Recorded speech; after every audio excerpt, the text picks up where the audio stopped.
ஒன்னாம் அதிகாரம் வாசிக்க கேட்கலாம். அப்பொழுது குஷ்டரோகி ஒருவன் அவரிடத்தில் வந்து அவர் முன்பாக முழங்கால் படியிட்டு அவருக்கு முன்பாக முழங்கால் படியிட்டு உனக்கு சித்தமானால் என்னை சுத்தமாக்க உம்மாலே ஆகும் என்று வேண்டிக் கொண்டார். நான் சொல்லுகிறேன் கர்த்தருடைய பிள்ளைகளே, அங்க என்ன காரியம் நடக்கிறதுன்னு சொன்னா, இயேசுவிடத்திலே குஷ்டரோகி ஒருவன் வந்து அந்த நாட்டிலே குஷ்டரோகம் என்று சொன்னாலே ஒரு பாவ வியாதியாகும் பாவ நோயாகவே சித்தரிக்கப்பட்ட நாளிலே யூதர்கள் எல்லாம் அப்பக்கத்திலே போக மாட்டார்கள். அப்படிப்பட்ட யூத கடனாகி கிறிஸ்து அங்கே இருக்கிற பொழுது அவன் வந்து ஒரு குஷ்டரோகி ஒருவன் உனக்கு சித்தமானா என்னை சுத்தமாக்கும் என்று சொல்லி முழங்கால் படியிட்டு அவரிடத்திலே வேண்டிக் கொண்டார். உம்மாலே எனக்கு சுத்தமாக்கும் முடியும் என்று சொல்லி அவன் வேண்டிக் கொண்டானா. நான் சொல்லுகிறேன் கர்த்தருடைய பிள்ளைகளே, நம்ம முழங்கால்கள் எங்கே முழங்கால் முடங்கப்படுகிறதோ அப்பொழுது ஒரு காலத்தை சொல்லுகிறேன், அப்பொழுது நானல்ல எல்லாம் நீங்க தான் என்று தன்னை தாழ்த்துகிறது ஒரு அர்த்தமாக இருக்கிறது. முழங்கால் படியிட்டாலே தன்னை தாழ்த்துகிறது அர்த்தமாக இருக்கிறது. என்னால பாருங்க, ஒரு மனுஷன் நமக்கு ஏதாவது பேசினா அவனுக்கு எதிர்த்து நின்னா அப்ப எதிர்த்து போனவன் எதிர்த்து நிற்கிறா என்று அர்த்தமா இருக்கும். தலைக்கு போன அமைதலா இருக்கான்னு அர்த்தம். ஆனா என்னால எதுவுமே முடியாது என்று முழங்கால் படியிட்டா நீதாமா எல்லாமே என்று பொருளா இருக்கும். கேட்டுக்கொண்டிருக்கிற சகோதர சகோதரிகளே, உங்களை பார்த்து இந்த சபைகளை பார்த்து கர்த்தருடைய பரிசுத்த ஆவியானவர் சொல்லுகிறது என்னன்னு சொன்னா, உங்களுக்கு வைராகியம் இருக்கிறது, அதுல கொஞ்சம் கூட காரியம் இல்லை. உங்களுக்கு நல்ல வைராகியம், இந்த சபையில் இருக்கிற எல்லா விசுவாச மக்களுக்கு எல்லாருக்கும் நல்ல வைராகியம் இருக்கிறது. ஆனா முழங்கால் படியிட்டு ஜபிக்கிற ஜபத்துல வைராகியம் இருக்கிறதா? தனிப்பட்ட வாழ்க்கையில வீட்டில ஜபிக்க உங்களுக்கு வைராகியம் இருக்கிறதா? ஒருத்தர் பேசக்கூடாது, ஒருத்தர் பேசணும், சில நேரத்துல சொன்ன சபைக்கு வராதபடி இருக்கணும். இப்படிப்பட்ட வைராகியம் இருக்கிறது. இப்படி ஒண்ணு வாங்கினா அவங்க வாங்கிட்டாங்க, நமக்கு எடுத்து வாங்கணும் என்ற வைராகியம் இருக்கிறது. ஆனா நீங்கள் முழங்கால் படியிட்டு ஜபிக்க வேண்டும் என்ற வைராகியம் இருக்கிறதா? அல்லேலூயா. பாருங்க, இயேசு பாருங்க, எப்பேற்பட்ட ஒரு குஷ்டரோகியா இருந்தாலும் ஒரு தீட்டானவனா இருந்தாலும் அவன் இடத்துல போய் முழங்கால் படியிட்டு உனக்கு சித்தமான சுத்தமாக்கிறேன்னு சொன்ன வேளையிலே இயேசு மனதுருகி உன்னை சுத்தமாக்கிறேன்னு சொல்லி அவன் சுத்தமாக்கினார். வாசிக்க கேட்கலாம். இயேசு மனதுருகி கையை நீட்டி அவரை தொட்டு எனக்கு சித்தம் உண்டு சுத்தமாக என்றார். அப்போ ஒரு மனுஷன் முழங்கால் படியிட்டு ஜெபித்தான் என்று சொன்னா, அவன் கேட்கிறது, அவன் பாவியா இருந்தாலும் அவன் எப்பேற்பட்ட ஆளா இருந்தாலும் அவன் பாவங்கள் மன்னிக்கப்பட்டு அவன் வியாதிகள் குணமாக்கப்பட்டு அவனுடைய ஜெபம் கேட்கப்படும். அப்படி முழங்கால் யாரெல்லாம் படியிடுகிறார்களோ அவர்களுடைய பார்வையிலே, தேவனுடைய பார்வையிலே அவங்களுக்கு எப்படிப்பட்ட தேவன் இரக்கத்தோடும் மன துருகி உனக்கு எனக்கு சித்தம் உண்டு சுத்தமாக்குறேன் என்று சொன்னபடியே செய்தார். இது அந்த நாட்களிலே நடந்த சம்பவமாக இருக்கிறது. ஆனாலும் இந்த நாட்களில் வாழ்ந்து கொண்டிருக்கிற கர்த்தருடைய பிள்ளைகளே, இப்படி எல்லாருமே வைராகியமா இருக்கிறதை விட்டுவிட்டு முடிந்த வரைக்கும் முழங்கால் படி தன்னை தாழ்த்து கொண்டு முழங்கால் படிட்டு நம்ம ஜெபிப்போம் என்று சொன்னா, தேவன் நமக்கு அவர் மனதுருகி உனக்கு சித்தம் உண்டு எனக்கு சித்தம் உண்டு உன்னை சுத்தமாக என்று சொல்லி அவன் சுத்தமாக்க அவர் எப்படி இருந்தாரோ அது போல உன் வேண்டுதல் உன் விண்ணப்பங்கள் எந்த காரியமாக இருந்தாலும் நீ முழங்கால் படித்து ஜெபித்தே பல ஆண்டுகள் ஆச்சு. முழங்கால் படித்து ஜெபித்தே பல நாட்கள் ஆச்சு. உங்க மனசாட்சி தொட்டு சொல்லுங்க, மனசாட்சி சொல்லுங்க. ஆனா இது எலிசா ஜெப மையம், ஜெப ஐக்கியம், ஜெப மையம் என்று சொல்லுகிறீர்கள். இந்த பாஸ்டர் ஐக்கியத்தில் தான் இருக்கிற தேவனோடு இந்த சபை அப்படித்தான் இருக்கிறது. இந்த வருஷம் இந்த பாஸ்டர் குடும்பம் ஆஸ்வதிக்கப்படும், இந்த சபை ஆஸ்வதிக்கப்படும், அதுல எந்த மாற்றமும் இல்லை. அதனாலதான் கர்த்தர் என்ன கொண்டு வந்தார். எங்கேயுமே என்ன கொண்டு முக்க போடணும்னு என்ன வைக்க மாட்டாரு. நான் போகிற இடம் என்று சொன்னா அது ஆஸ்வதிக்கப்பட்ட இடமா இருந்தால் கர்த்தர் என்ன கொண்டு போய் சேர்த்து அது நல்ல பேர் வாங்கி கொடுத்துருவாரு. எதுக்கு நான் சொல்றேன், கட்டாயம் இவரோட குடும்பமும் இந்த சபை ஆஸ்வதிக்கப்படும். நீங்க ஜெபிக்கிறீங்களா? நீங்கள் முழங்கால் படிட்டு தேவனை பார்க்கிறீங்களா?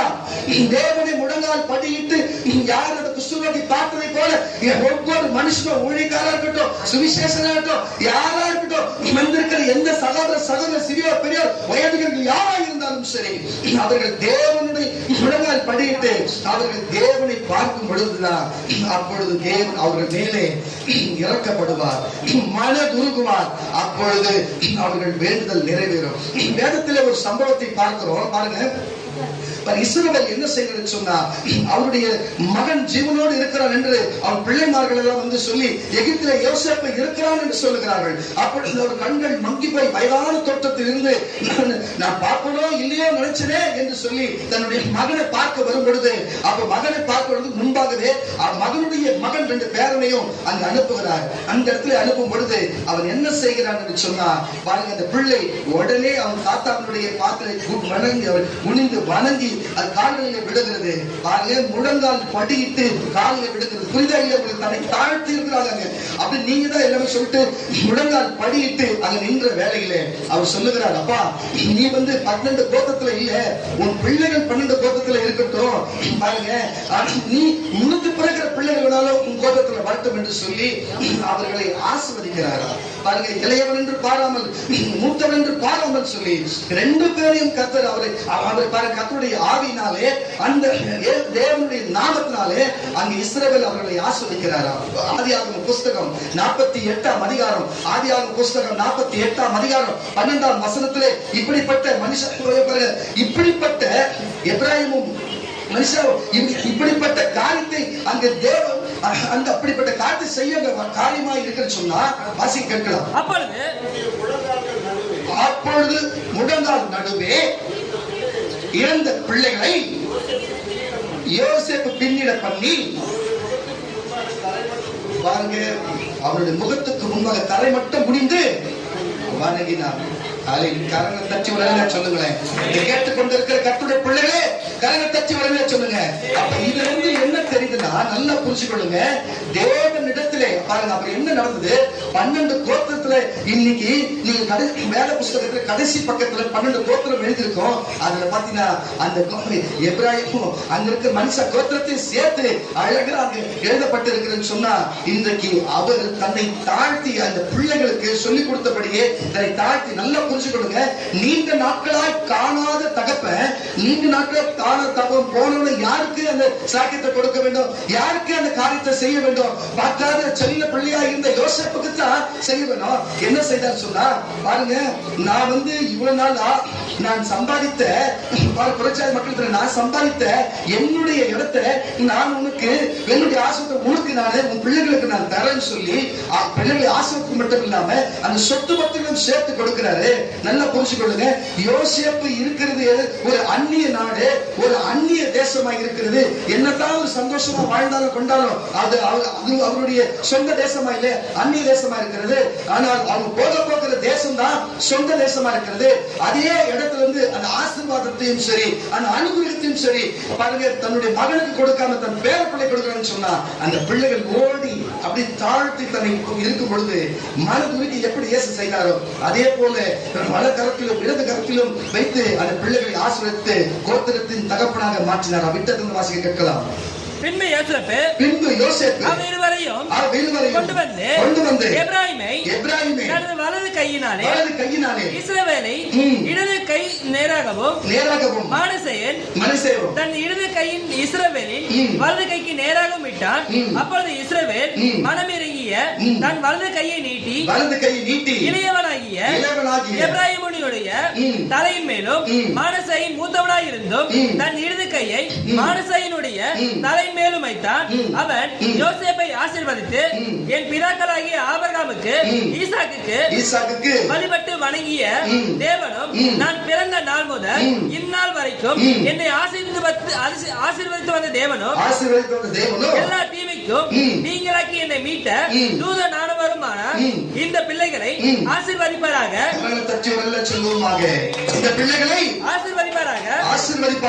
என் பேரும் என் பிதாவாகிய ஆபிரகாம் ஈசாக்கு என்பவர்களின் பேரும் இவர்களுக்கு இணைக்கப்பட கடவது. பூமியில இவர்கள் மிகுந்த பெருக கடனாய் என்றார்கள். அப்ப என்ன நடந்தது? இவங்க முன்ன பின்ன பார்த்தாங்களா? வந்த நேரத்திலே வணங்கின உடனே இப்படிப்பட்ட முழங்கால் படியிட்டு வணங்கின உடனே இப்படிப்பட்ட காரியம். நான் சொல்லுகிறேன், இவர் இஸ்ரவேல் யாரு? சாதாரண ஒரு மனுஷன், தேவன் ஏற்றுக்கொண்ட சாதாரண மனுஷன்.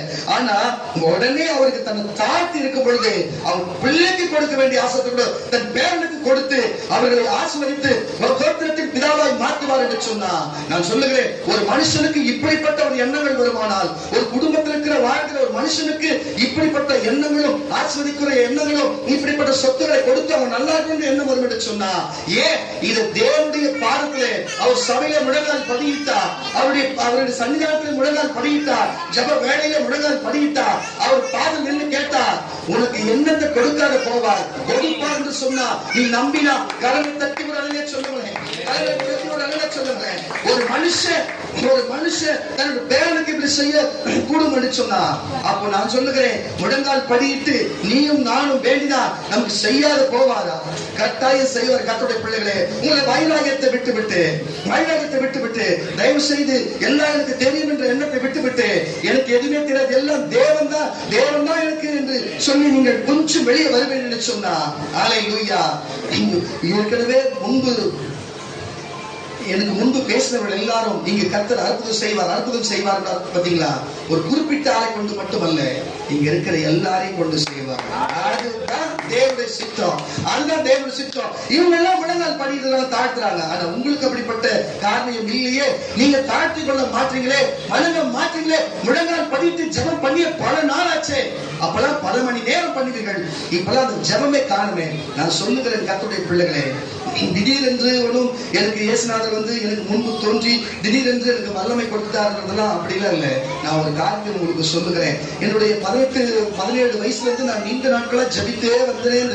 தொடர்ந்து ஜபம். காலையில 1 மணி நேரம் அதிகாலையில் ஜபம், இரவில 1 மணி நேரம் ஜபம், மாலையில வேலைக்கு போயிட்டு வந்துட்டு 2 மணி நேரம் பைபிள் படிப்பேன். தொடர்ந்து எனக்கு கல்யாணம் ஆகிற வரை தொடர்ந்து அந்த காரியம் செஞ்சுட்டே இருந்தேன். ஒரு நாள் நான் தொடர்ந்து ஒரே ஜபம் தான் பண்ணினேன். தேவனே உன்னை பார்க்கணும் சொல்லிட்டு கேட்டுட்டே இருந்தேன். கரெக்டா மத்தியான வேலையில நான் வீட்டுல ஜெபம் பண்ண இருக்கிறேன். ஒரு பெரிய ஒரு ஆவி உள்ள தேவனுடைய ஆவி அந்த பிரச்சனை இறங்கி வருது. கரெக்டா உள்ள வந்துட்டு நான் கண்ணை திறக்கிறேன். எனக்கு கொஞ்சம் பயமா அந்த கண்ணை திறக்கிறேன். எனக்கு முன்னாடி நிக்கிறது மட்டும் தெரியுது. எனக்கு நான் என்ன பண்ணிருப்பீங்கன்னு நினைக்கிறேன். கொஞ்சம் கவனத்தோடு கேளுங்க, என்ன பண்ணிருப்பீங்கன்னு நினைக்கிறீங்க? அப்படியே கதவை திறந்து வெளியில ஓடிட்டேன். வெளியில ஓடி போயிட்டு எங்க அம்மா கூப்பிடுறேன், அம்மா ஏசப்பா வந்து மாமா உள்ள வாமா, பயமா இருக்குது, உள்ள வாமான்னு. எங்க இருக்கிறாங்கன்னு எங்க அம்மா தொடப்பத்தை பெருக்கினே வந்து நிக்கிறாரு காட்டுறேன். எங்க அம்மாவுக்கு ஒண்ணுமே தெரியுமா, நிக்கிறாரு போறமா அப்படின்னு காட்டுறேன். அவருக்கு பெரிய உருவம் நின்று இருக்கிறாரு. தோன்னு காட்டுறேன். ஐயோ என் பையன் பைத்தியம் முடிச்சு போச்சுன்னு அவன் திரும்ப அவன் கிட்ட வரதுக்கு பயப்படுறாங்க. திருப்பி எப்பவும் போல போயிட்டாங்க. திருப்பி முழங்கால் பண்ணிக்கிறேன். திருப்பி அவர் அங்கேயே நிக்கிறாரு. வாழ்க்கையில முதல் தேவன் அப்பதான் நான் பார்த்தேன். ஓல வீடு, மண்ணு செவரு, தர போறதுல வசதி கிடையாது. அப்படிப்பட்ட சூழ்நிலை. ஆனாலும் என் தேவன் என்னை தேடி வந்தார். அல்லேலூயா. இதுக்கு நான் பண்ணது முழங்கால் பண்ணிட்டு நீண்ட 17 இருந்து 19 வயசு வரைக்கும் நான் ஜெபம் பண்ணினே ஒரே காரியத்துக்கு. தேவனை இன்னைக்குதான் நான் பார்த்தேன். அன்னைக்கு பார்த்தனோ இன்னைக்கு வரைக்கும் தேவன் மட்டுமல்ல, அவர் யாரோ கூட்டு வராரோ அவங்க எல்லாத்தையும் பார்க்கணும். அவர் யாரெல்லாம் கூட்டு வருவார். அல்லேலூயா. தூதனை கூட்டு வருவார், எல்லாரும் கூட்டு வருவார். இதை எதுக்கு சும்மா இதை சொல்லிட்டு போகல, கர்த்தர் சாட்சி. அல்லேலூயா. அவர் ஜீவனை கொண்டு நான் சொல்லுகிறேன். ஏன்னு சொன்னார், வீட்டுக்கு வந்தது உண்மை. இதெல்லாம் எப்படி நடக்கிறது? முழங்கால் படியிட்டு. இயேசு சொன்னாரு, நான் ஊழியம் செய்யறேன், எல்லாம் அப்பெல்லாம் நிறைய அற்புதம் நடக்கும், ஊழியம் செய்ய போறேன்னு சொல்லிட்டு இயேசு சொன்னாரு, நீ காத்துரு, உனக்கு ஊழியத்தையும் வரத்தையும் கொடுப்பேன், நீ காத்துருந்தாரு. கிட்டத்தட்ட 1 வருஷம் 2 வருஷம் இல்ல, 7 வருஷம் காத்திருந்தேன். 7 வருஷம். 7வது வருஷம் வந்துச்சு. அப்ப முடிஞ்சு போச்சு. நான் ஜபத்தை விட்டுட்டேன். நல்லா கவனிங்க, ஜபத்தை சுத்தமா விட்டுட்டேன். ஜபம் பண்றதே இல்லை.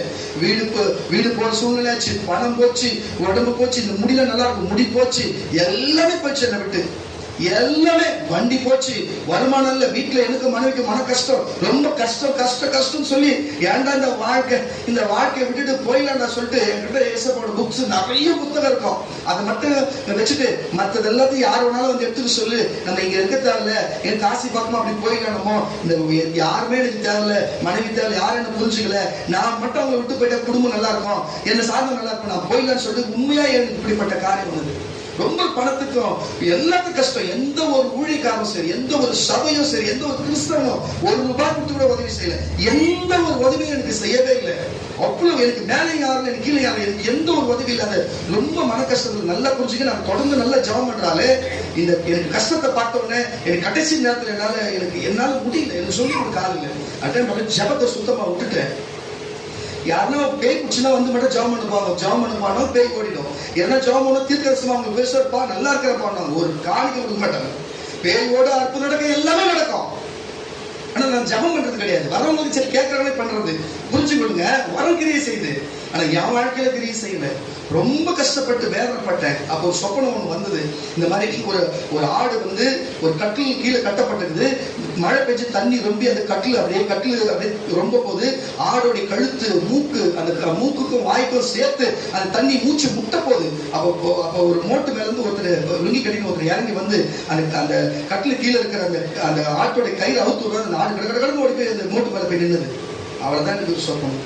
அல்லேலூயா. அதே மாதிரி எனக்கு வாழ்க்கையில மூச்சு முட்டி நான் ஜீவனே போகும் என்ற நேரத்துல இயேசு சொன்னார், அப்பா நீ ஊழியம் செய்யணும்னு சொல்லு, நீ ஊழியம் செய்யணும், நீ சபைக்கு ஊழியம் செய்யணும்னு சொன்னாரு. அல்லேலூயா. அன்னைக்கு அவ்வளவு கஷ்டம். அன்னைக்கு ஸ்டார்ட் பண்ண, அதுக்கப்புறம் எல்லாம் வண்டி வந்துச்சு, திருப்பி வீடு வந்துச்சு, பணம் வந்துச்சு, பொருள் வந்துச்சு, போனவங்க வந்தாங்க, எல்லாமே வந்துச்சு. அல்லேலூயா. அதுதான் 7வது வருஷம். அப்பதான் கணக்கு பண்ண. அந்த 7வது வருஷம் முடிச்சது ஊழியத்தை கர்த்தர் கொடுத்தார். அல்லேலூயா. இன்றைக்கு வரைக்கும் எத்தனை கேன்சர் வியாதிகளை கர்த்தர் சுகப்படுத்தி இருக்கிறார். செத்து போன ஆட்களை கர்த்தர் 2 பேரை கர்த்தர் ஜீவனை கொடுத்து அவங்களை எடுத்து இருக்கிறார். அல்லேலூயா. எத்தனை அற்புதங்களை பாருங்க, தைராய்டு சரி பண்ணி இருக்கிறார். எத்தனை பக்கவாத வியாதிகளை சுகப்படுத்தி இருக்கிறார். எத்தனை ஆபரேஷன்ல போய் இது முடியாது என்று சொல்லப்பட்டவர்களை சுகப்படுத்த, பெரிய குழந்தையா இல்லாத நிறைய பேருக்கு, ஒருத்தர் 2 பேர் இல்ல, நம்ம கிட்ட ஸ்பெஷலா இருந்தா நிறைய குழந்தை இல்லாதவர்கள் கர்த்தர் கொடுத்திருக்கிறார். இதெல்லாம் இந்த யாருக்கும் செய்யறாருன்னா 7 வருஷம் நான் படாத பாடுபட்டு 7வது வருஷத்துல இருந்து கர்த்தர் இது வரைக்கும் என்னை ஆசைத்து வருகிறார். இதுக்கு நான் பண்ண ஒரே தவறு நான் ஜபிக்கிறத நிறுத்திட்டேன். அந்த அனுபவத்துல சொல்றேன். தயவு செய்து இதை கேட்டுக்கொண்டு இருக்கிற கர்த்தருடைய பிள்ளைகளே, உங்களுக்கும் இப்படிப்பட்ட சோதனைகள் இருக்கலாம். ஜானியர்னா முழம் சறுக்கி கொண்டு இருக்கிற மகளை நான் பார்க்கிறேன். இதுவும் ஜானியர்னா முழம் சறுக்கி கொண்டு என்னத்தை சொல்லுகிறது, வெளி தோற்றமனா அழகா எல்லாத்திலும் சிரிச்சு பேசி எல்லாம் இருக்கலாம்னு சொல்லிட்டு, ஆனா குடும்பத்தில் இருக்கிற பிரச்சனை வெளியே சொல்லாம உள்ளுக்குள்ள இருக்கிற அந்த கவலைகளை பார்க்கிறேன். அல்லேலூயா. இன்றைக்கு தேவன் இந்த 7ஆம் வருஷத்திலே இந்த சபை ஆஸ்வதிக்கும் பொழுது உன்னை ஆஸ்வதிக்க மாட்டாரா? சபையும் நீயும் ஒண்ணுதானே. சபைக்கு அவர் தானே தலை, நீங்க எல்லாம் அவயம் தானே. அப்ப எல்லாம் ஒண்ணுதானே. இந்த சபையை 7வது ஆண்டுல கர்த்தர் ஆசீர்வதிக்கும் பொழுது உங்களை ஆசீர்வதிக்கிறது சத்தியம். இயேசுவின் நாமத்தினால விசுவாசித்த கர்த்தரை தட்டி இருப்பீங்களே. அல்லேலூயா. அப்படிப்பட்ட ஐஸ்வர்யத்தையும் ஆசீர்வாதத்தை கர்த்தர் கொடுக்கிற தேவனாக இருக்கிறாரு. அப்ப பாருங்க, நம்மளுடைய முழங்கால் யாரிடத்துல. அப்ப இதுல இருந்து என்ன புரியுதுன்னா, இந்த சபையில எவ்வளவு பேர் வந்திருக்கலாம், இன்னைக்கு எவ்வளவு பேர் இல்லாத போயிருக்கலாம், திருப்பி எவ்வளவு பேர் வரலாம் போகலாம். ஆனா ஒன்று மட்டும் சொல்லுகிறேன், இப்ப பார்த்து கொண்டு இருக்கிற வேலையில இங்க இருக்கிற சேர் தான் அப்படியே கம்மியா இருக்கிறது, கடைசியில் சேர் இருக்கிறது, கீழே எல்லாமே வாலிப பிள்ளைகள் எல்லாம், வாலிப சகோதர சகோதரர்களை நெருக்கி நெருக்கி நெருக்கி நெருக்கி நெருக்கி உட்கார்ந்து பார்க்கிறேன். இதெல்லாம் போனவர்கள் போய் கூட்டுவர்களுமா இருக்கிறார்களே பார்க்கிறேன். நெருக்கி நெருக்கி சேரலாம் இல்ல, தரையில் தான் உட்கார்ந்து இருக்கிறாங்க. ஏன்னா இடம்பத்துல இயேசுவின் நாமத்திலே பரிசுத்த ஆவியானவர் காதுல சொல்லுகிறேன், நான் சொல்லிக் கொண்டிருக்கிறேன், அந்த தேசங்களை பார்த்து கொண்டிருக்கிறேன் சொல்லுகிறேன். இது அப்படியே நிறைவேறி முடியும் இயேசுவின் நாமத்தினாலே. அல்லேலூயா. இது எதுக்கு சொல்லுன்னு சொன்னா, தேவன் எல்லாரையும் பாருங்க, எல்லாருக்கும் அவருக்கு தெரியும். பாருங்க, கிதியோனுடைய நாட்களிலே 40,000 பேர்பட்ட ஜனங்கள் இருந்தார்கள். அவங்களுக்கு எதிர்த்து நிற்கிற நாடுக்கு போரிட. ஆனா கிதியோனோடு இருந்தவர்கள் 40,000 பேர் மேல இருந்தாங்க. தேவன் பார்த்தார், கிதியோனுக்கு சொன்னார், நீ போய் அவங்க கிட்ட போய் சொல்லு, நீ அவங்க கிட்ட போய் சொல்லு, என்ன பயமும் பதட்டமும் யாராயிலும் இருப்பாங்கன்னு சொன்னா அவங்க எல்லாம் கிளம்பி போக சொல்லு சொல்லி. அது மாதிரி 26,000 பேர் போயிட்டாங்களா, மிச்சம் 16,000 பேர் மட்டும் தான் இருந்தாங்களா. அந்த 16,000 பேரையும் பார்த்தார், இருப்பா நீ என்ன பண்ண, பாளையம் இறங்க வேண்டும், இன்று நான் சொல்லுகிறதுல பாளையம் இறங்கு என்று சொல்லி அங்க தண்ணீர் குடிக்கிற உடம்படினால் அங்க தண்ணீர் குடித்தார்கள். அப்பொழுதும் காத்து சொல்லுகிறார், யார் யார் எப்படி தண்ணி குடிக்கிறாங்க பாருங்க சொல்லி. யாரெல்லாம் முழங்கால் பாருங்க, யாரெல்லாம் நாயை போல நக்கி குடிக்கிறார்களோ அவர்கள் ஒரு பக்கமும், முழங்கால் படியிட்டு யார் தண்ணீரை குடிக்கிறார்களோ அவர்கள் ஒரு பக்கம் என்று சொல்லி பாருங்க. நாய் போல நக்கி குடித்தவர்கள் மட்டுமே 300 பேர் தான் இருந்தார்கள். மித்தவர்கள் எல்லாரையும் தேவன் என்ன செய்தார் சொன்னார், 300 பேரை வைத்து விட்டு மற்றவர்கள் எல்லாம் அனுப்பிவிடு, இந்த 300 பேர் கொண்டு அந்த தேசத்தை உன் காலத்தில் கொடுப்பேன் என்று சொன்னார். அது போலதான் எத்தனை பேர் போனாலும் சரி, இருக்கிறவர்களை வைத்து செய்யத்தான் தேவன் இப்படிப்பட்ட காரியத்தை வைத்திருக்கிறார். நீங்கள் உள்ள இருக்கிற, நீங்கள் இந்த சபையோடு இருந்து, இந்த சபையோடு அப்படிப்பட்ட காரியத்தை கிதியோன் யாரை கொண்டும் கிதியோன இருந்து இந்த ஊழியக்காரனை கர்த்தர் அப்படி நடத்த போகிறார். நீங்கள் அவரோடு 300 பேர் இருந்தது போல இந்த இடம் முழுவதும் உங்கள் ஆளுகைக்குள் ஒப்புக் கொடுத்த போது பிசாசை எதிர்த்து அவருடைய தேசத்தை நீங்கள் பிடுங்கி தேவனுக்கு கொடுக்க போகிறீர்கள். அல்லேலூயா. நியாயாதிபதிகளின் புஸ்தகம் 7ஆம் அதிகாரம் 5ஆம் வசனம். நியாயாதிபதிகளின் புஸ்தகம் 7ஆம் அதிகாரம்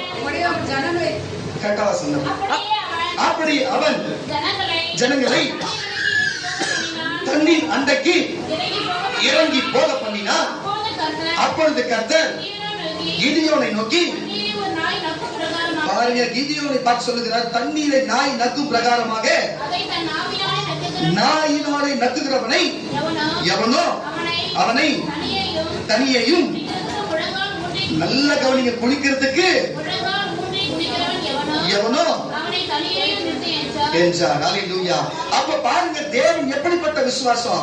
இவங்க சொகுசா தண்ணி குடிக்கிறதுக்கு இவங்களுடைய காரியத்துக்கு முழங்கால் படிக்கிட்டு, ஆனா இவங்க பாருங்க எப்படா நம்ம எச்சரிக்கையா இருக்க வேண்டும் சொல்லி நாய் நக்கி பிடிக்கிறது போல எந்த வேலையை கொடுத்தமோ அந்த வேலையை கவனத்தோடு இருந்தது போல இவர்கள் எந்த காரியத்துக்கு முழங்கால் படித்த யாருக்கு படிக்கணும்?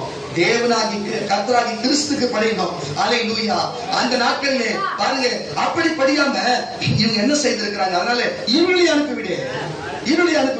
இந்த 300 பேர் மட்டும் வாசிக்கணும். கையால் அள்ளி வாய்க்கெடுத்து 300 பேர் ஜனங்கள் எல்லாம் தண்ணீர் பிடிக்கிறதுக்கு.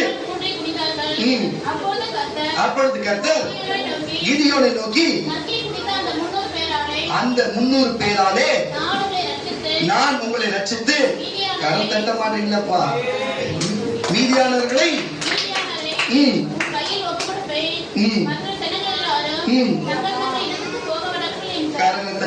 சொல்லுங்க. அந்த மாதிரி நிறைய பேர் போனாங்க, போகட்டும். இந்த இருக்கிறவளை வைத்து அல்லேலூயா மீதியானவர்களை இருக்கிறவளை வைத்து அந்த புறஜாதி தேசத்தை கரத்தை கொடுத்தது போல இந்த சுற்றுப்புறத்தில் இருக்கிற புறஜாதி மக்களை தேவன் சபைக்கு கொடுக்க போகிறார். கரத்தை தட்டி வரல சொல்லுவாங்க. அல்லேலூயா. அதுக்குத்தான் இன்றைக்கு உங்களை அடையாளம் பார்க்க வந்திருக்கிறார். நீங்கள் எப்படி இருக்கிறீங்க? நீங்க இனிமே எச்சரிக்கையா இருப்பீங்களா? கவனத்தோடு இருப்பீங்களா? இனிமே ஜபத்தோடு இருப்பீங்களா? இனிமே நீங்க முழங்கால் படிட்டு தேவனுக்கு யாருக்கு நீங்க முழங்கால் படிக்க போகிறீங்க? அரசியல்வாதிக்கா, பணத்திற்கா, உலகத்திற்கா? யாருக்கு தேடி ஓட போறீங்க? உங்களுடைய முழங்கால் எங்க? உலகத்தில் இருக்கிற எல்லா மனுஷர்களும் எல்லாமே தேவனுக்கு முன்பாக முழங்கால் படிக்கணும். அல்லேலூயா. அந்த கிறிஸ்தவராகிய நம்ம இருந்து தேவனை ஏற்றுக்கொண்ட சில ஊழியக்காரர்களா இருக்கலாம், இங்க வந்திருக்கிற சகோதர யாராவது இருக்கலாம். ஆனா ஜபம் இல்லாத போச்சு பத்தியா? ஜபம் இல்லாத இருந்தா எப்படி உங்க வாழ்க்கையில நன்மை நடக்கும்? சொல். எப்படி நடக்கும்? 10 நாள் நடக்க வேண்டிய 6 மாசம் ஆகும். எப்படி நடக்கும்? அற்புதம் நடக்கலையே, சுகம் வரலையே, எப்படி நடக்கும்? நீ ஜபிச்சாதானே ஊழியக்காரன் ஜபிக்கிற ஜபம் உனக்கு பழிக்கும். இல்லைன்னா அவர் ஜபிக்கிற ஜபம் அவருக்கே போயிடுமே திருப்பி. அதுதானே அதுக்கு பாத்திரமான இல்லாதவனுக்கு போவாதே, பாத்திரமான இருக்கிறது போகும். புரிஞ்சுக்கொள்ளுங்க கர்த்தருடைய பிள்ளைகளே. நம்ம ஏதோ வருகிறோம் போகிறது மட்டுமல்ல, தனிப்பட்ட வீட்டுல தனி ஜபம், குடும்ப ஜபம் நமக்கு அவசியமா இருக்கிறது. அது மட்டுமே சபையில கூடி ஜபிக்கிற ஜபம் அவசியமா இருக்கிறது. அந்த ஜபத்துல மட்டுமல்ல, முழங்கால் படிட்டு நான் சொல்லுகிறது. எங்க சகோதரர்கள் எல்லாருமே ஜபம் என்று சொன்னாங்க. நான் மட்டும் கொஞ்சம் மாத்தி முழங்கால் படிட்டு ஜபம் பண்ணுன்றோம். அவ்வளவுதான். எல்லாருமே நம்ம எல்லா ஜபத்தை பத்தி நீ பேசினே இருந்தாங்க. நானும் அதுதான் சொல்றேன். முழங்கால் படிட்டு தன்னை தாழ்த்தி பண்ணு என்று நான் சொல்லுகிறேன். நான் அந்த நாட்களிலே நான் முழங்கால் படிட்டு பண்ண ஜபம் தான் இன்னைக்கு வரையும் என் ஊழியத்தை தாங்குது. இன்னைக்கு வரையும் எனக்கு தாங்க. நீங்க நினைக்கலாம் பாஸ்டர் இப்ப அப்படி பண்றது இல்லையான்னு சொல்லிட்டு. பண்ணாம தான் எப்படிங்க பண்ணிதான் இருக்கிறேன். ஆனா அந்த அளவுக்கு இருக்கிறது போல 3 பசங்க, சர்ச்சு, ஜபம் போன்ற நிறைய காரியம் இருக்கிறதுனால அப்போ அந்த அளவுக்கு இல்லாத டைம் போகணும் மரணம்ன்றதுனால கொஞ்சம் கம்மி பண்ணி வச்சுக்குவே தவிர, அப்ப நான் ஃப்ரீயா இருந்தேன், தனியா இருந்தேன். எனக்கு யாரும் கேட்க மாட்டாங்க. நான் செய்யறது எல்லாமே எதுக்கு சொல்லுகிறேன்னா, வாலிப இருக்கும் போதே சகோதரா இப்ப இருக்கும் திருமணம் ஆகிறதுக்கு முன்னாடியே தேவனுக்கு முழங்கால் படிட்டு இப்பயே திரும்பி சேர்த்து வச்சுக்கோ. அப்பதான் கல்யாணம் ஆச்சுன்னா எந்த பிரிவும், எந்த ஒரு குழந்தையின்மையும், எந்த பிரச்சனையும் வராத ஒரு ஆரோக்கியமான குடும்பம் இருக்கும், ஆரோக்கியமான ஊழியம் இருக்கும். கர்த்தருடைய பிள்ளைகளே, தயவு செய்து வாலிபத்தை கரெக்டா பயன்படுத்து. 19 19 வயசுல இயேசுக்கு தன்னை ஒப்பு கொடுத்து என் வாலிபத்தையே அவர் கொடுத்தேன். இன்னைக்கு கர்த்தர் என்ன சந்தோஷமா வாழ வச்சிருக்கிறாரு. பேருக்கு சொல்ல எனக்கு தெரியும், போகிறதெல்லாம் அற்புதம், போகிறதெல்லாம் ஆச்சரியம், எல்லாரும் பிரமிப்படைய கர்த்தர் செய்யறாரு. அது ஆரம்பத்தில் எனக்கு சந்தோஷமா இருக்கும். ஏன்னு சொன்னா இன்னைக்கு அது பழகிச்சு. இன்னைக்கு நான் உங்களுக்கு சொல்லுகிறேன், தேவன் இப்படிப்பட்ட காரியத்தை செய்ய இருக்கிறார். அல்லேலூயா. நீங்கள் தேவனுக்கு முழங்காலில் வைப்பீர்களா, இல்ல உலகத்திற்கும் உலக மனிதர்களுக்கும் வைப்பீர்களா என்று நீங்களே புரிஞ்சு கொண்டு யோசனை பண்ணி பாருங்க. கர்த்தருடைய பிள்ளைகளே, பாருங்க பாருங்க, பாகாலுக்கும் பாருங்க, அவன் குறிப்பிட்ட ஒரு கூட்டம் இருந்தது, கர்த்தருடைய தீர்க்கதரிசிக்கு ஒரு கூட்டம் இருந்தது. ஆனா பாகாலுக்கு முழங்கால் படியிடாத முத்தமிடாத உதடுகளும் அந்த நாட்கள் இருந்தது. 7000 பேர் மீதி இருந்தாங்க. இந்த உலகத்துல எத்தனை பேர் தேவனை விட்டுட்டு போனாலும் சரி, தேவன் இல்லை என்று சொன்னாலும் சரி, ஆனா நான் ஒன்று சொல்லுகிறேன் கர்த்தருடைய பிள்ளைகளே, நான் ஒன்று சொல்லுகிறேன், ஆனால் அப்படி உங்களை கர்த்தர் விடுகிறதில்லை. அந்த மீதம் இருக்கிறவர்களே நீங்கள் என்று நான் சொல்லுகிறேன். அந்த மீதம் இருக்கிறவர் நீங்கள் என்று சொல்லுகிறேன். கர்த்தரை பற்றி எல்லாம் சொல்லுவோமாக. 1 ராஜாக்களின் புஸ்தகம் 19ஆம் அதிகாரம் 18ஆம் வசனம். 1 ராஜாக்களின் புஸ்தகம் 19ஆம் அதிகாரம். ஆனாலும்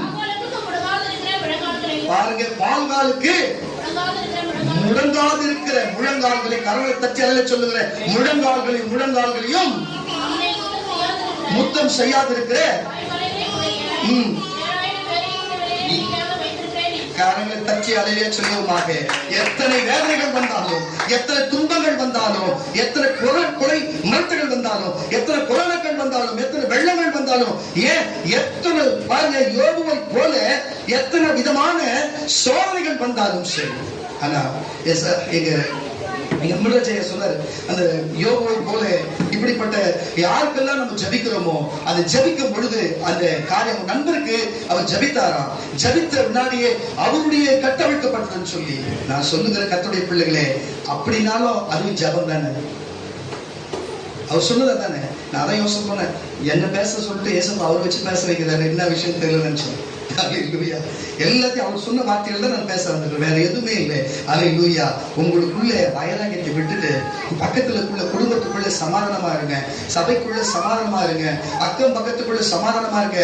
உன்னை பார்த்து உன் ஏளனம் பண்ணி, உன்னை பின்னால பேசி, உன்னை மன வருத்தப்படுத்தி, உன்னை சோதனைக்கு உட்படுத்தி, நீ இன்னமும் யோபுவை போல சரீர பிரகாரமாகவும் பொருளாதார ரீதியாகவும் எதிலெல்லாம் நீ தாழ்வடைந்து போயிருக்கிறாயோ, அல்லேலூயா. நான் ஜபிக்கிறவன் நல்லா இருக்கிறான், நான் போகிற விடவும் நல்லா இருக்கு, ஆனா எனக்கு மட்டும் இல்லைன்னு சொல்லி ஒருவேளை நீ நினைச்சிருந்தா, இந்த தம்பி சொல்றது போல, நன்மை சொல்றது போல என் வாழ்க்கை அப்படி நீ நினைச்சிருந்தா, இன்றைக்கு எப்படி அவருக்கு ஜபிக்கும் பொழுது யோபுவை எத்தனைய ஆஸ்வதித்தாரோ, அதே போல 7 தனையை ஆஸ்வதிக்க தேவன் வல்லவராக இருக்கிறாரு. வாசிக்க கேட்கிறார். யோபுவின் புஸ்தகம் 4ஆம் அதிகாரம் 4ஆம் வசனம். யோபுவின் புஸ்தகம் 4ஆம் அதிகாரம் 4ஆம் வசனத்தை கூட வாசிங்க. விழுகிறவனை உம்முடைய வார்த்தைகளால் நிற்க பண்ணி தள்ளாடுகிற முழங்கால்களை, என்ன வந்துச்சு வார்த்தை, கரம் தட்டி வரல சொல்லுங்க, தள்ளாடுகிற முழங்கால்களை பலப்படுத்தினீர். அப்ப புரியுதுங்களா? எல்லாருக்கும் தள்ளாடும், எல்லாருக்கும் சோதனை வரும். யோபுக்கு எப்படி வந்து உத்தமனும் சன்மார்க்கன் என்று பெயர் எடுக்க ஒரு காரியம் இருந்தது இல்ல, உத்தமனும் சன்மார்க்கன் என்று சொல்ல ஒரு காரியமும் தேவைப்பட்டது இல்ல. அப்ப நீயும் உத்தமன் என்றும் உத்தமன் என்று சொல்ல இன்றைக்கு ஒரு காரியம் தேவைப்படுகிறது. உன்னை வல்லமையை பயன்படுத்த ஒரு காரியம் தேவைப்படுகிறது. நீ தேவனுக்கு உத்தமையா இருக்க ஒரு காரியம் தேவைப்படுகிறது. உன் விசுவாசத்தை சோதிக்க ஒரு காரியம் தேவைப்படுகிறது. அதனால்தான் தேவன் ஒருவேளை உன் குடும்பத்தை சோதித்திருக்கிறார், ஒருவேளை அப்படிப்பட்ட காரியத்தை உனக்கு அனுமதித்திருக்கிறார். இன்றைக்கு கர்த்தர் உன் வாழ்க்கையில் இருக்கிற தரித்திரங்கள் மாறி போகும், ஜெபமே பண்ண முடியாத தடைகள் மாறி போகும், சபைக்கே வர முடியாத தடைகள் மாறி போகும், ஊழியக்காரர்களுடைய நெருக்கமே இல்லாத பிரிந்து போகிற எண்ணங்கள் மாறி ஊழியக்காரரோடு இணைகிற ஒரு காரியம் வரும், சபையோடு இணைகிற ஒரு காரியம் வரும், குடும்பத்தோடு இணைகிற ஒரு காரியம் வரும். இன்றைக்கு நீ மற்றவர்களுக்கு ஜபிக்கும், இன்றைக்கு நாங்கள் ஜபிக்கும் பொழுது நீங்களும் மற்றவர்களுக்கு ஜபிக்க போகிறீங்க. உங்க வாழ்க்கை விடுதலையாகும். நாங்கள் உங்களுக்கு ஜபிக்கிறோம், எங்களுடைய வாழ்க்கை விடுதலையாக போகிறது. ஆக மொத்தத்துல முழங்கால் படித்து தன்னை தாழ்த்தும் பொழுது, அல்லேலூயா, பாருங்க, இஸ்ரவேல் முன்பு பேரன் தாழ்த்தினதுக்கு அப்படிப்பட்ட ஒரு பெரிய ஆசீர்வாதத்தை கொடுத்து, பெரிய சொத்து மத்துக்களை கொடுத்து தேவ அவர் ஒரு மனுஷன் அவர் பேரனுக்கு செய்ய முடியும் என்று சொன்னார். அல்லேலூயா. நான் சொல்லுகிறவர் மனுஷகுமார். அவர் மனுஷனுடைய பிரச்சனை என்னன்னு தெரியும். அவர் தேவனா இருந்து என்ன செய்யணும்னு தெரியும். ரெண்டு விதமா இருக்கிறதுனால மனுஷனுக்கு எங்க வலிக்கும், மனுஷனுக்கு எங்க சிரிப்பான், எங்க துக்கப்படுவான், எது நல்லது கெட்டதுன்னு என் ஆண்டவராகிய மனுக்குல மாணிக்கமா பிறந்த அந்த அந்த கருணாமூர்த்திக்கு தெரியும், அந்த கருணை கடலுக்கு தெரியும். அவர் பாதத்திலே குஷ்டரோகி முழங்கால் படியிட்டு என்னை சுத்தமாகும், எனக்கு சித்தம் உண்டு, நீ சுத்தமாவா என்று சொல்லி அவர் முழங்கால் படித்த உடனே அவர் மனதுருகினாராம். இன்றைக்கும் நீங்கள் ஒரு வேலை விசுவாசித்து முழங்கால் படியிடுங்கள் என்று சொன்னார். கடைசி நேரத்திலே உங்கள் மேலும் மனதுருகி உங்கள் பாவத்தை மன்னித்து, உங்கள் மீறுதலை மன்னித்து, நீங்கள் அவர் விட்டு தூரம் போனதை மன்னித்து, மறுபடியும் உங்களுக்கு கிட்ட சேர்த்து, மறுபடியும் ஆவியை கொடுத்து, மறுபடியும் வல்லமை கொடுத்து, மறுபடியும் அதே தகுதியை கொடுத்து, சபையில் அதே போஸ்டிங்கை கொடுத்து மறுபடியும் உயர்த்துவார். அதை விட மேல உயர்த்துவார். வைராகியம் வேறத்துல வச்சுக்கோ. தேவனோடு மத்த பிசாசுகளோ மத்த எந்த மனுஷன் வந்தாலும் தேவனை விட்டு சபை விட்டு பிரிக்க கூடாத காலத்தில் வைராகியத்தை வைய, விசுவாசத்துல வைராகியத்தை வைய. அதை தவிர்த்து வேற எந்த காலத்துல வைராகியத்தை வச்சாலும் அது பிரயோஜனமற்றது, அது பிரயோஜனமற்றதா இருக்கிறது. அல்லேலூயா. ஏன்னா இந்த உலகத்துல எந்த பணத்துக்கோ, எந்த பொருளுக்கோ, எந்த அதிகாரத்துக்கோ, எந்த ஆட்சிக்கோ அவர்கள் காலில விழுகிறதோ, அவர்களுக்கு பக்கம் போகிறதோ இல்லை. கர்த்தருடைய பிள்ளைகளே, ஒண்ணு புரிஞ்சு கொள்ளுங்க. இந்த பூமியில இருக்கிற எல்லா மனுஷரும் அவர் பாதத்திலே சரணடையணும். அதுதான் தேவ சித்தம். பூமியில எல்லாரும் முழங்கால் படிக்கணும். அப்படிப்பட்ட அதிகாரம் உள்ள நாமத்தை தேவன் அவருக்கு கொடுத்திருக்கிறார். அதனால நான் சொல்லுகிறேன் கர்த்தருடைய பிள்ளைகளே, அதை புரிந்து கொண்டு அப்படிப்பட்ட காரியத்தை புரிந்து கொண்டு அந்த தேவன் வானத்துக்கும் பூமிக்கும் சகல அதிகாரம் உள்ள தேவனா இருக்கிறார். ஏசாயா எழுதின தீர்க்கதரிசன புஸ்தகம் 45ஆம் அதிகாரம், ஏசாயா எழுதின தீர்க்கதரிசன புஸ்தகம் 45ஆம் அதிகாரம் 23ஆம் வசனத்தை கூட வாசிக்க கேட்கலாம். கரங்களை தட்டுங்களேன், கரங்களை தட்டுங்களேன். வார்த்தை வருது. அல்லேலூயா. முழங்கால் இங்க உட்கார்ந்து இருக்கிற மட்டுமல்ல, இந்த உலகம் முழுவதற்கு எல்லா முழங்கால்களும் எனக்கு முன்பாக முடங்கும். நாவு யாவும் என்னை முன்னிட்டு ஆணையிடும் என்று நான் என்னை கொண்டு ஆணையிட்டு இருக்கிறேன். இந்த நீதியான வார்த்தை என் வாயிலிருந்து புறப்பட்டது. இது தேவனே பேசுறாரு, இது தேவனே பேசுறாரு. அல்லேலூயா. இவ்வளவு நேரமா அருள்ராஜை கொண்டு பேசினாரு. இப்ப தேவனே சொல்லுகிறார், எல்லா முழங்கால்களும் எனக்கு முன்பாக, அவருக்கு முன்பாக முடங்கும். நாவு யாவும் என்னை முன்னிட்டு ஆணையிடும் என்று நான் என்னை கொண்டு ஆணையிட்டு இருக்கிறேன். இந்த நீதியான வார்த்தை வாயிலிருந்து புறப்பட்டது. இது மாறுவது இல்லை என்றார். கரங்களை தட்டி அலையச்சு. மாறாது, இது ஒருபோதும் மாறாது. ஆனா நீங்க தான் மாறிட்டீங்க. நல்லா ஜெபம் பண்ணீங்க. ஜெபமே சில ஜெபமே பண்றது இல்ல, சில முழங்கால் பண்ணிட்டு இப்படி போகும்போது, வெளியில போகும்போது ஒரு பாதுகாப்புக்கு ஒரு ஜெபம் நின்னுனே பண்ணிட்டு போறது, சில அப்படியே நடந்துக்கிட்டே ஒரு ஜெபம், இல்ல என்னால உட்கார்ந்து ஏந்துக்க முடியல நின்னுனே ஜெபம். என்னம்மா இதெல்லாம்? ஒரு காலத்துல எப்படிமா நீ ஜெபம் பண்ண? உன் ஜபத்தினால எத்தனை அற்புதம் வந்து எத்தனை பேர் ஆச்சரியமா இருக்கு சொல்லுவாங்க. நான் சொல்லுகிறேன், ஜபம் இல்லாத ஒண்ணும் பண்ண முடியாதுங்க. நான் இன்னைக்கு ஒரு சொல்றேன் பாருங்க.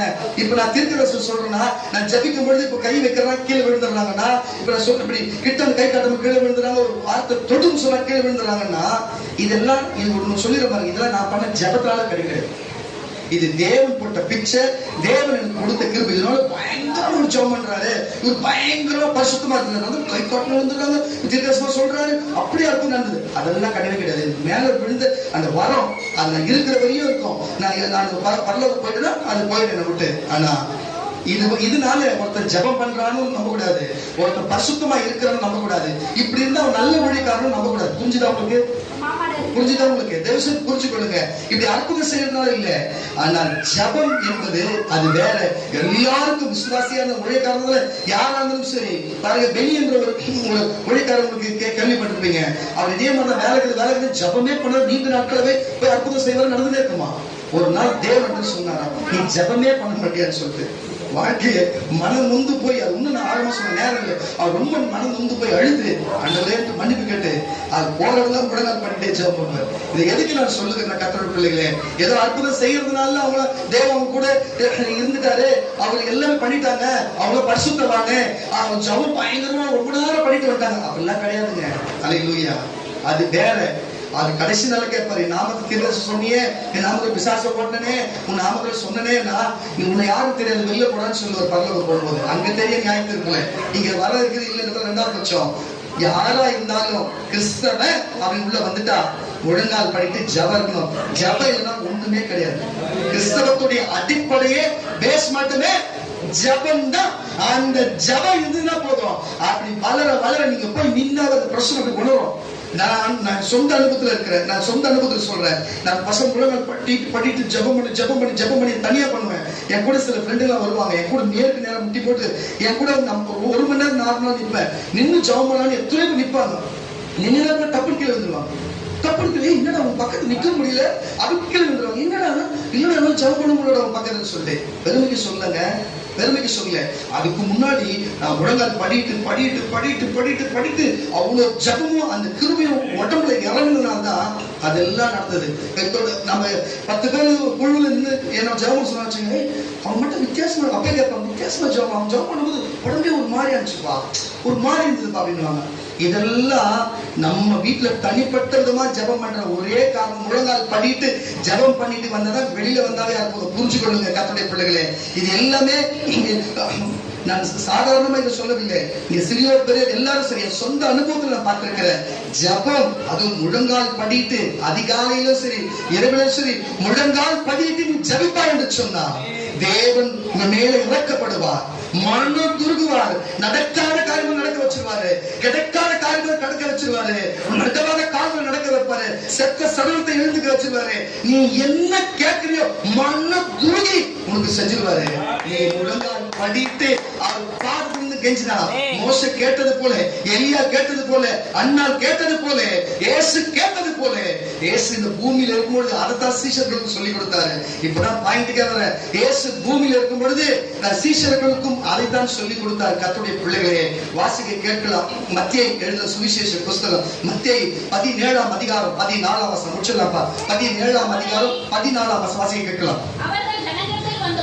அவர்கள் ஜனங்களிடத்தில் வந்தபோது ஒரு மனுஷன் அவரிடத்தில் வந்து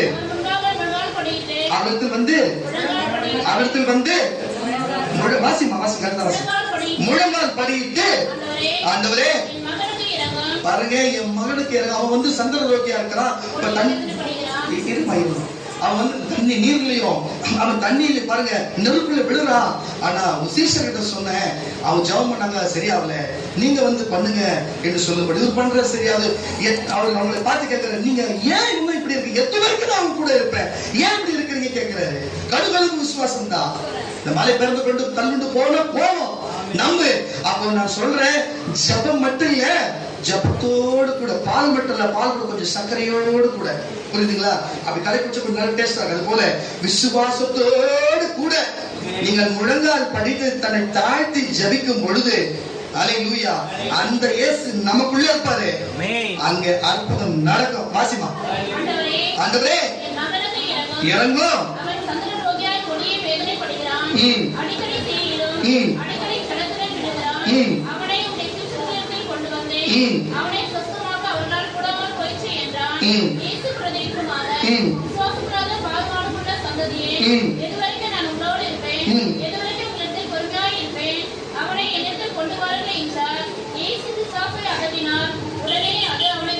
கரங்கள் தட்டி வரல சொல்லுவோமாக.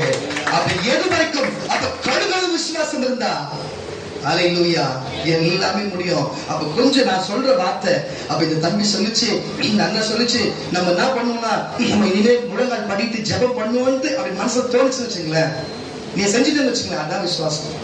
அப்புறமேட்டு நான் சொன்னதெல்லாம் உங்களுக்கு நடக்கும். அல்லேலூயா. நீ செய்ய வேண்டியது முழங்கால் படிக்கணும், அதை நம்பணும், அவ்வளவுதான் விஷயம். அப்படி செஞ்சா அல்லேலூயா, அதை செய்யறதுக்கு முன்னாடி அக்கத்து வீட்டு பிரச்சனை சமாதானம் ஆயிடு, சபைக்குள்ள பிரச்சனை சமாதானம் ஆயிடு, வீண் வைராகியத்தை விட்டு வெளியே வந்துரு, தன்னை தாழ்த்திடு, முழங்கால் படித்துடு, நான் எதுவும் இல்லை எல்லாம் தேவன் தான் என்று ஒப்பு கொடுத்து விடு. அப்படி ஒப்பு கொடுத்து விட்டா உனக்கு விசுவாசம் வந்துவிடும். விசுவாசம் வந்ததுனா அதுக்கப்புறம் நீ ஜபிக்கிற ஜபம் கேட்கப்படும். நீ சபையிலே இருப்ப, உழைக்காரோடு இருப்ப, ஊழியம் செய்வ. கர்த்தர் வல்லமையா பயன்படுத்துவாரு, வல்லமையா பயன்படுத்துவார். சும்மா இல்ல, வல்லமையா பயன்படுத்துவாரு. கரங்களை தட்டி உரையில சொல்லுவோமாக. ஹalleluya. அப்படி கர்த்தர் வல்லமையா பயன்படுத்துகிற தேவனாய் இருக்கிறாரு. உங்களுக்கு நான் சொல்லுகிறேன் கர்த்தருடைய பிள்ளைகளே, இப்படிப்பட்ட காரியங்கள் எல்லாம் இருக்கிறது. நீங்கள் செய்ய தயாரா இருக்கிறீங்களா? நீங்க செய்ய தயாரா இருக்கிறீங்களா?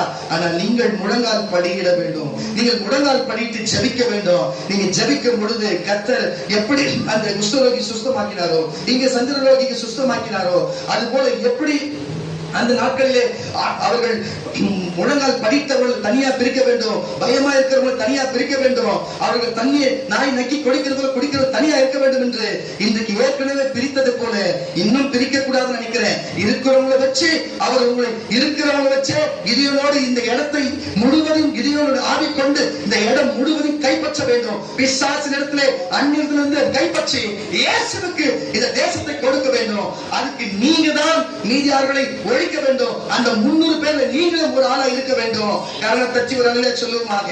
அப்படி இருக்க வேண்டிய கட்டுரை பிள்ளைங்க தேவன் அதை விரும்புகிறார், தேவன் அதை எதிர்பார்க்கிறார். நீங்கள் எப்படி அதை செய்வீர்களா? நீங்கள் செய்வீர்களா? வாசிக்க கேட்டால் லூக்கா எழுதின சுவிசேஷ புஸ்தகம் 22ஆம் அதிகாரம், லூக்கா எழுதின சுவிசேஷ புஸ்தகம் 22ஆம் அதிகாரம் 40ஆம் வசனம்.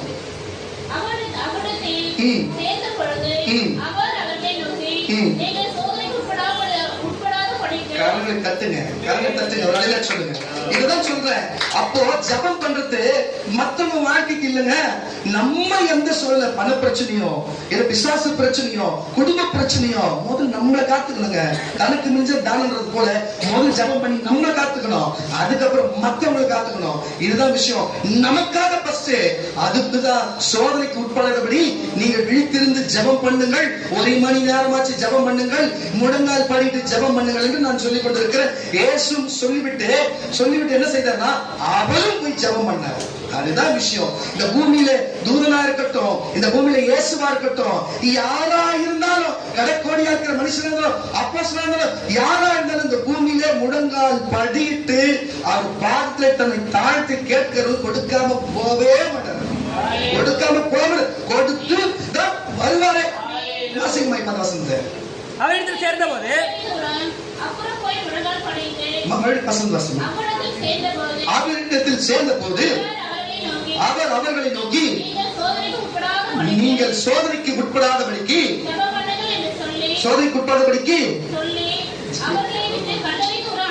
கொஞ்சம் என் கூட வாங்க. சோதனைக்கு உட்படாதபடிக்கு ஒண்ணுங்க. இப்போ பைபிள் பாஸ்டர் விக்கி 10 வாரத்துல வரமாட்டாங்க நினைக்கிறேன். அதுதான் தட்டி வரல சொல்லுவாங்க. வாசி கேட்கலாம். வாசிங்க சகோதரி, நீங்க தான் வாசிங்க. நீங்கள் சோதனைக்கு உட்படாதபடிக்கு ஜெபம் பண்ணுங்க என்று சொல்லி அவர்களை விட்டு அப்புறம் போய் முழங்கால் ஏசுனதுன்னு முழங்கால் படியிட்டு பிதாவே போதும் கரங்களை தட்டி அளவு சொல்லுங்க. அப்ப இதுல இருந்து என்ன புரிஞ்சுச்சுன்னா, இயேசுவே நம்ம உண்டாக்கின தேவனை, நம்ம பாவ மன்னிப்பு பரலோக ராஜ்யம் நித்திய ஜீவனை கொடுத்து நம்ம கிறிஸ்தவன் சொல்லுகிறதே அவர் தானப்பா சாட்சி. நமக்கு நம்ம இருக்கிறதே அவர் தானே சாட்சி. அவரே நம்ம குருநாதரே, நம்ம தெய்வமே, நம்ம குலசாமியே அவரே முழங்கால் படிட்டு ஜெபம் பண்ணும் போது நம்ம பண்ணலாம் எப்படிங்கிறது. அப்ப நம்ம பண்ணாத நின்னுனே ஜெபம் பண்றது, அப்படியே வாக்கிங்லயே ஜெபம் பண்றது, கை கோட்டின்னு அப்படியே நடந்து போய்க்கினே ஜெபம் பண்றது, ரன்னிங்ல பைக் ஓட்டினே ஜெபம் பண்றதெல்லாம் ஒரு மேல 1% அவரோட நம்ம அதிகமா இருக்கிறோமோ கவனிக்கிறீங்க. அப்படியே இருக்கிறோம்.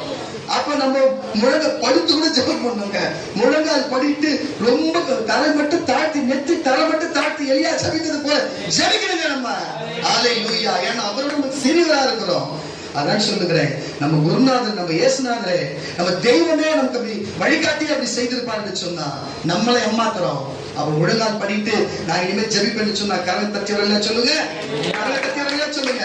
இனிமே நமக்குள்ள வெறுப்பு, எந்த கல்குலத்தனம், திருட்டுத்தனம், பொய், பித்தலாட்டம், இப்படிப்பட்ட காரியங்கள் எதுவுமே இருக்கக்கூடாது. இப்படிதான் எதுவுமே இல்லைன்னா தான் ஜெபிக்கவே முடியும். ஜெபிக்க என்ன தோணும்? இதெல்லாத்தையும் விட்டுட்டு எல்லாத்தையும் ஒப்புரவாயிட்டு தேவனை மன்னிங்க சொல்லிட்டு எல்லாரும் சந்தோஷத்தோட சமாதானத்தோடு இருந்தா நம்ம ஜெபம் கேட்கப்படும், நமக்கு முழங்கால் முடங்கும், எல்லா அற்புதமும் நடக்கும், எடுக்க எடுக்க ஆசீர்வாதம் வரும். கர்த்தர் எல்லா ஆசீர்வாதம் கொடுக்க செய்வார். அல்லேலூயா. எபிரேயர் புஸ்தகம் முடிச்சிடலாம், ஒரே வசனம். எபிரேயர் புஸ்தகம் 12ஆம் அதிகாரம் 12ஆம் வசனம். எபிரேயர் புஸ்தகம் 12ஆம் அதிகாரம் 12ஆம் வசனம் 12 இருந்து 17 வரை வாசிக்க கேட்கலாம். கன்ஃபார்ம் ஆயிடுச்சு, வரமாட்டார். ஆகையினால் நெகிழ்ந்த கைகளையும் தளர்ந்த முழங்கால்களையும், கொஞ்சம் நல்லா சத்தம் வேண்டும், நீங்கள் திரும்ப, அதுதான் அதுதான் அதுதான் அதுதான் அதுதான் டேய் கொஞ்சம் புரியாதா நான் சொல்றது கவனிங்க. அப்போ உங்களால முழங்கால் போட முடிச்சுக்குது, இப்ப உங்களுக்கு கொஞ்சம் கஷ்டமா இருக்குது. ஆனா உங்களை தான் தேவன் தேடி வந்து அந்த முழங்கால் நிமிர்த்த செய்து அதை எல்லாம் பழுதடைந்தது சுகப்படுத்த செய்து நீ நன்மை செய்வார். வாசிக்க கேட்கலாம்.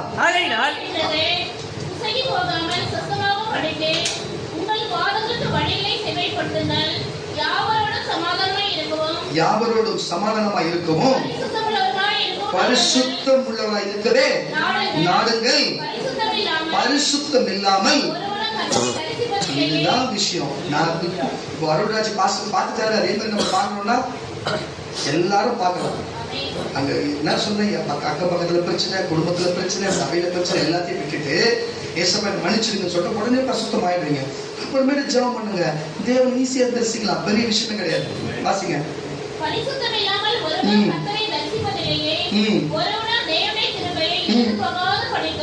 எழுந்து போகாதபடிக்கும்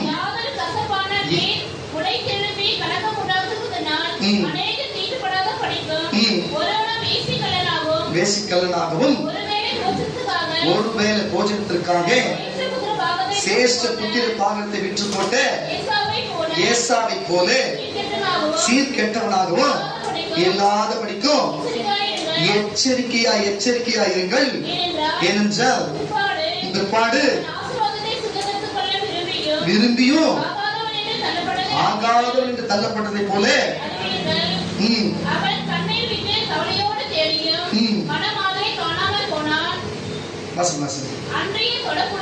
போதும். கரங்களை தச்சு ஒரு அலையில சொல்லுவோமாக.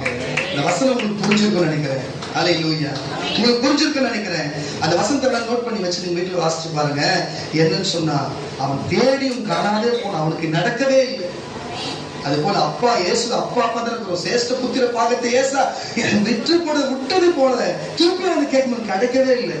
அது போல உங்களுக்கு ஏற்கனவே சபையில கர்த்தர் பல அதிகாரங்களை கொடுத்திருக்கிறார். சிலர் உங்களுக்கு தேவன் உங்களுக்கு வரத்தையும் கொடுத்திருக்கிறார், சில கிருபை கொடுத்திருக்கிறார், சில ஞானத்தையும் கொடுத்திருக்கிறார். வேஸ்ட் பண்ணாதீங்கப்பா. ஜபம் பண்ண முழங்கால் படிக்கிறத வேஸ்ட் பண்ணாதீங்கப்பா. ஊழியக்காரனை கனப்படுத்துங்கப்பா, ஊழியக்காரனுக்கு அடங்கி இருங்கப்பா. பாருங்க, ஜபத்துக்கு ஒண்ணு உங்களுக்கு செய்ய வேண்டிய ஒரு காரியம் பாருங்க, ஜபம், வேத வாசிப்பு, சபை கூடுதல், ஊழியக்காரனுக்கு கீழ்ப்படிந்து இருக்கிறது. இந்த 4 காரியமும் நீங்க செய்தீங்கன்னு சொன்னா நீங்க தான் கரெக்டான ஒரு கிறிஸ்தவங்க. இந்த காத்து செய்யுங்க. அல்லேலூயா. 7ஆம் வருஷம் இந்த சபை கர்த்தர் ஆஸ்வதிக்கிறதை போல, இந்த சபையை அது மட்டும் ஊழியர் குடும்பத்தை ஆஸ்வதிக்கிறதை போல உங்களையும் ஆஸ்வதிக்க போகிறார். அல்லேலூயா. விசுவாசிப்பீர்கள் சொன்னா, இந்த வார்த்தை புரிஞ்சிருக்கும் சொன்னா எல்லாரும் எழுந்து நிற்போமாக.